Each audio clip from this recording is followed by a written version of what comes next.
Bagi yang suka makan tahu telur, ini satu lagi resepi. Boleh masak dengan sayur campur. Nampak sedap kan bang? Tahu telur tu ataupun tahu Jepun, kita gaulkan dengan tepung jagung, kita goreng. Minyak tu biar panas. Kemudian goreng sampai jadi macam ni, kita angkat. Lebih minyak tu boleh guna balik. Masukkan bawang putih dalam 5-6 ulas. Masukkan udang. Bila udang tu dah merah, masukkan air panas nak bagi senang mendidih. Masukkanlah carrot. Masukkan jagung, apa-apa sayur yang keras dululah.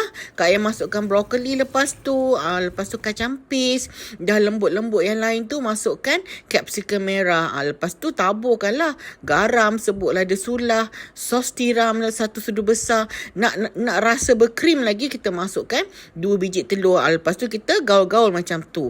Nak bagi dia kuah, dia pekat, kita masukkan tepung jagung. Nak wangi, masukkan minyak bijan. Dah pun siap. Puas hati makan.